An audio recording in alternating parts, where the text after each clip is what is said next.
నమస్తే అండి. హ్మ్. ఈ మధ్య కాలంలో తల్లిదండ్రులే పిల్లల పట్ల బాధ్యతారాహిత్యంగా ఉండడాన్ని, కర్కశంగా ప్రవర్తించడాన్ని మనం చూస్తూనే ఉన్నాం. కొన్ని కొన్ని సందర్భాలలో మన పక్క రాష్ట్రంలో జరిగింది, ఆ పక్క జరిగింది అని అనుకోవడం కన్నా గూడా మన దగ్గరే జరుగుతున్నాయి ఇంకా భయంకరం, ఇంకా బాధాకరం అది.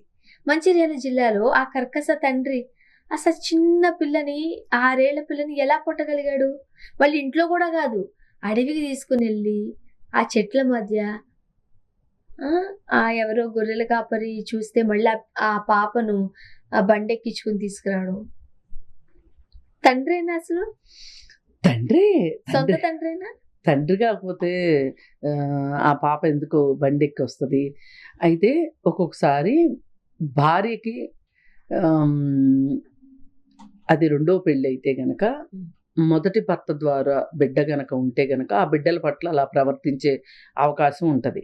సవతి తండ్రి, సవతి తల్లి అంటారు గదా! ఆ విధంగా. అది ఒక కారణం అవుతది. జనరల్‌గా ఇళ్లల్లో పిల్లల్ని అంటే భయభక్తులు చెప్పటం కోసం దండించటం వేరు, హింసించటం వేరు. చాలా తేడా అండి ఇది. చాలా తేడా ఉంది. దానికి, దీనికి చాలా చాలా తేడా ఉంది. అందుకని మనం ఒక కారణం చెప్పుకున్నాం. రెండో కారణం ఏంటి అంటే, ఈ పిల్ల నాకు పుట్టలేదు. ఈ పిల్లోడు నాకు పుట్టలేదు అనే ఉద్దేశంతోటి మొన్నైతే ఏకంగా కర్ణాటకలో ఒకతను ఎప్పటినుంచో డీఎన్ఏ టెస్ట్ అడుగుతున్నాడంట భార్యని. ఆమె ఒప్పుకోలేదంట. అందరూ అన్నారంట, "నీలాగా లేడు, నీలాగా లేడు" అన్నాడని జెప్పి ఆ పిల్లోడిని తీసుకొనెళ్ళి కృష్ణా నదిలో ముంచేసేసాడు. ముంచేసేసి హాస్టల్‌లో చేర్పించానని జెప్పాడు. తర్వాత లాగితే, పీకితే తెలిసింది వీడే చంపాడు అని. ఇప్పుడు భార్య పైన అనుమానం. వీడు నా కొడుకు కాదు. అందుకని జెప్పి అతను అలా చేశాడు. ఇప్పుడు ఇంకొకటేంటంటే, భార్య పైన ఏమైనా కోపం ఉందనుకోండి, వీళ్ళ బిడ్డలే అని నమ్ముతారు. కానీ భార్య పైన గాని, భార్య కుటుంబం, పుట్టింటి తాలూకా వాళ్ళ పైన కోపం ఉందనుకోండి, ఆ కోపం ఉన్నప్పుడు కూడా ఇలా హింసించే అవకాశాలుంటాయి. తల్లిదండ్రులు ఉన్నారు. అటు తల్లి ఉన్నారు. ఉంది, ఇటు తండ్రి ఇప్పుడు ఉన్నారు. భర్త అంటే కోపం ఉంటే, ఆ భార్య హింసిస్తది పిల్లల్ని. భార్య అంటే కోపం ఉంటే, ఆ భర్త హింసిస్తాడు. అసలు ఇప్పుడు వీళ్ళ తగాదాలకి, వీళ్ళ పంచాయతీకి ఈ పిల్లలు బలవ్వటం అనేది క్షమించరాని నేరం.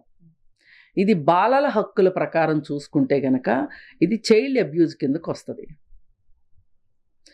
ఇప్పుడు ఆ ఏరియాలో కనుక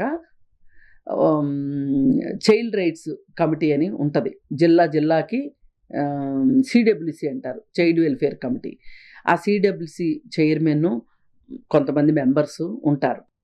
అయితే వాళ్ళ దృష్టికి గనక ఈ కేసు ఎళ్ళిందనుకోండి, 1098 ద్వారా గానీ, అసలు ఈ పాటికి ఆ ఏరియాలో 1098 యాక్టివ్ కావాలి. ఎందుకు ఇప్పుడు సోషల్ మీడియాలో బయటకొచ్చేసింది కాబట్టి ఖచ్చితంగా యాక్షన్స్ తీసుకుంటారు. అదే. వాళ్ళు యాక్టివ్ అయ్యి వాళ్ళేం జేస్తారంటే, ఆ ఇంటికెళ్ళి ఆ తల్లితో మాట్లాడి, ఈ పాపని తీసుకొని చైల్డ్ వెల్ఫేర్ కమిటీ ముందు ప్రవేశపెడతారు. పెట్టి, "నువ్వు మీ పాపని ఇలా హింసించటానికి కారణం ఏంటి? నీవిలా కొట్టేదానికి కారణం ఏంటి? నీకు ఆ హక్కు లేదు" అని జెప్పి తల్లిదండ్రులిద్దరికీ కౌన్సెలింగ్ చేస్తారు. సరే, మొదటి తప్పు అనుకున్నప్పుడు, అంటే ఇంతకుముందు ఆహ్, వీళ్ళ దృష్టికి రాలేదు గాబట్టి మందలించి వదిలేయడమా? అంటే అక్కడ జరిగిన దాన్ని బట్టి, భార్య ఇచ్చిన ఇన్‌పుట్స్‌ని బట్టి, అలాగే ఈ పాప ఏం చెప్తుంది, ఇప్పుడు 18 సంవత్సరాల లోపు వాళ్ళని మైనర్స్ అంటారు. మరీ 14 సంవత్సరాల లోపు వాళ్ళని మరి బాలలు. చిన్న పాపే 6 ఏళ్ళు అంటే కదా! ఆ! 10 ఏళ్ల లోపు అందరూ బాలల లెక్కకే 14 వస్తారు. సంవత్సరాల లోపు బాలలే. బాలల కిందొస్తారు.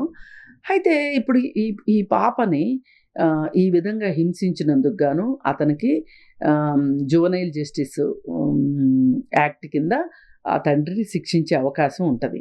ఇదేంటంటే ఆ చైల్డ్ వెల్ఫేర్ కమిటీ వాళ్ళ విచక్షణాధికారాన్ని బట్టి ఇప్పుడు అతనికి కౌన్సెలింగ్ చేసి పంపించిన తర్వాత మధ్యలో మళ్ళీ ఈ 1098 హెల్ప్‌లైన్ కార్యకర్తలు వాళ్ళ ఇంటికెళ్ళి మాట్లాడొచ్చు, రావాలి మధ్యలో ఎళ్ళి.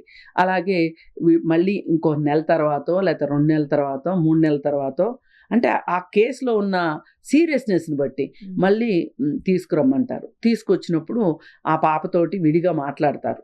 ఎవరి సిడబ్ల్యూసి మెంబర్స్ మాట్లాడి ఇదంతా ఒక ఫైల్ తయారు చేస్తారనమాట. ఈ ఫైల్ ప్రకారం అప్డేట్స్ అన్నీ రాసుకొని ఏది ఏమైనప్పటికీ తల్లిదండ్రులకి పిల్లల్ని ఒక పరిమితి దాటి హింసించే హక్కు కానీ దండించే హక్కు కూడా లేదు. హింసించడం, కొంతమంది మాటలతో వేధిస్తారు పిల్లల్ని. చాలా మంది పేరెంట్స్ భయపెట్టేస్తారు. నీకు ఇప్పుడు మార్కులు రాలేదు అంటే నీ సంగతి చూస్తాము. అసలు కొంతమంది ఏం చేస్తారంటే ఆ పిల్లల్ని బాగా షేమ్ఫుల్గా మాట్లాడతారు. ఈ షేమ్ఫుల్గా మాట్లాడుతున్న సందర్భంలో ఆ పిల్లలకి ఏమనిపిస్తుంది అంటే పక్క వాళ్ళు ఎవరైనా వింటున్నారా, ఇప్పుడు కొట్టేదాకా కాదు, కొట్టకుండా కూడా వేధించే తల్లిదండ్రులు ఉంటారు. ఇప్పుడు ఏదైనా ఆ సంఘటన పిల్లల మీద కోపం ఉన్నప్పుడు దండించడం కామనే. చాలా సందర్భాల్లో మనం చెబుతూ ఉంటాం, స్కూల్లో టీచర్స్ ఇంతకు ముందు కొట్టేవారు, మా స్కూల్లో అయితే మమ్మల్ని కొట్టేవారు. ఇప్పుడు స్కూల్లో టీచర్స్ పిల్లలు కొట్టడానికి లేదు. అసలు కొన్ని దేశాల్లో అయితే తల్లిదండ్రులు కూడా కొట్టడానికి లేదు. అవును, మేము పిల్లలు కాల్ చేశారంటే వచ్చి పట్టుకెళ్ళిపోతారు. చాలా మంచిగానే పెద్ద పెద్ద శిక్షలే పడతా ఉంటాయి. ఇప్పుడు కానీ సమ్ టైమ్స్ డిసిప్లిన్ తప్పిపోవడానికి అదే కారణం, వేయాలని కూడా చెబుతూ ఉంటారు పెద్దవాళ్ళు సాధారణంగా. మన సబ్జెక్ట్ అది కాదు కానీ ఇప్పుడు ఇంట్లోనే ఉన్నప్పుడు ఎందుకు దండించలేకపోయాడు అతను?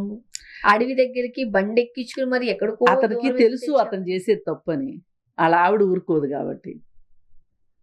అంటే గట్టిగానే అతను ఏదో ప్లాన్ వేసుకుని వచ్చాడు. అంటే ఇంకేమన్నా చేద్దామని కూడా అనుకున్నాడో తెలియదు. ఇప్పుడు కొంతమంది చూస్తున్నాం కదా, పిల్లల్ని చంపేసే తల్లిదండ్రులు మనం చూస్తున్నాం కదా. అందుకని ఏదేమైనా అతను చేసింది మామూలు నేరం కాదు. మేబీ ఇది ఫస్ట్ టైం కూడా అయ్యి ఉండకపోవచ్చు. ఇప్పుడు ఆ తల్లితో మాట్లాడితే ఇప్పుడు ఈ సిడబ్ల్యూసి వాళ్ళు పంపించాలి, వాళ్ళకి సమన్స్ పంపించాలి, వచ్చి పాపని ప్రొడ్యూస్ చెయ్యండి అని. అసలు ఆ పాప గనక నాకు ఇంట్లో వేధింపులు చాలా ఎక్కువగా ఉన్నాయి అంటే గనక సిడబ్ల్యూసి వాళ్ళు ఏదైనా ఒక హాస్టల్కి రెఫర్ చేస్తారు. అంటే ఇతని కారణాలు అడుగుతారు. ఏంటి, ఒకవేళ అతనికి ఏమన్నా ఆర్థిక ఇబ్బందులు ఉన్నాయా, లేకపోతే ఇంకేమన్నా భార్యతోటి గొడవలు ఉన్నాయా, లేకపోతే ఒక్కొక్కసారి ఏంటంటే భార్యలు ఏదన్నా వరకట్న వేధింపుల కేసు కానీ లేకపోతే డొమెస్టిక్ వైలెన్స్ కేసు కానీ పెట్టారనుకోండి, ఆ భార్యని ఏమీ చేయలేక పిల్లల మీద చూపిస్తారు, కోపతాపాలన్నీ పిల్లల మీద చూపిస్తారు. పిల్లల్ని ఒక వస్తువులుగా భావిస్తూ ఉంటారు. పిల్లల్ని టార్గెట్ చేసుకుంటారు వీళ్ళు. తల్లిని ఏం అనలేము అంటే పిల్లల్ని టార్గెట్ చేసుకుంటారు.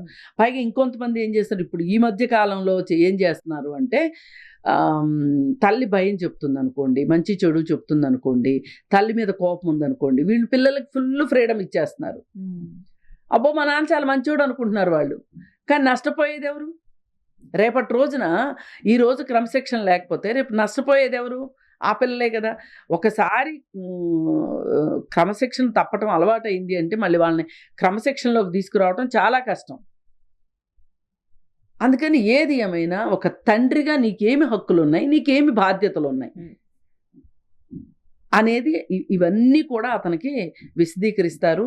ఒకవేళ ఇన్ కేస్ ఆ తండ్రి గనక మానసికంగా సరిగా లేక